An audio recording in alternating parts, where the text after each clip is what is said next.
as the flagship institution of the conservative movement, what was the relationship, I'm sure it evolved and changed, of the JTS and the conservative movement and the synagogues? So there's a whole book on the subject of Louis Finkelstein and the conservative movement.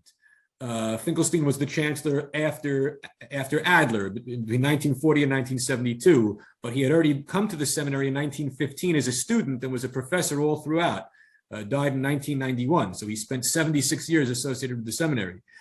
The seminary did not begin as a denominationally identifiable organization. The old seminary, pre-1902, produced rabbis who went on to have illustrious Orthodox careers. Most famously, Joseph Herman Hertz, the chief rabbi of England, was the first graduate of the Old JTS. And I could name others who were not as famous. Probably the most famous in America was Mordechai Kaplan, graduate of 1902, an illustrious Orthodox rabbi until he wasn't an Orthodox rabbi. The Maverick Rabbi? The Maverick Rabbi, yeah.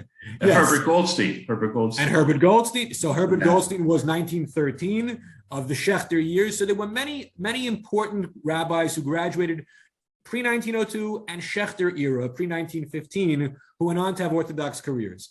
But what happened was, in 1913, Schechter and Cyrus Adler, with Ginsburg's cooperation, established the United Synagogue of America. The United Synagogue of America was an organization designed to put together in a synagogal union those houses of worship which were under the leadership of JTS alumni. It was a good idea. It was a bulwark against the Union of American Hebrew Congregations.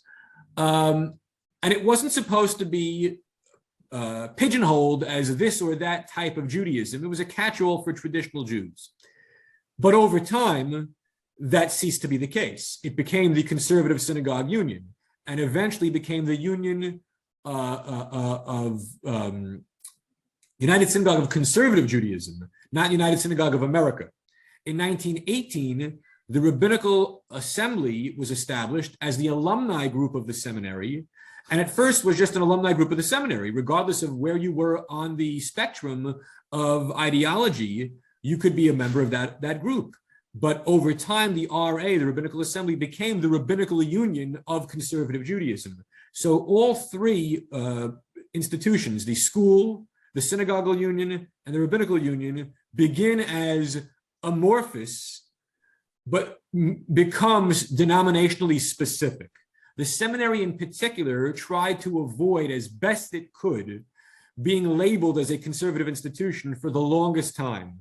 All throughout the Adler years, all throughout the Finkelstein years, there was a certain hands-off approach and creating some kind of space between the fountainhead, the intellectual fountainhead, and the core of the denomination, much to the chagrin of those who wanted to see specifically conservative Judaism flourish.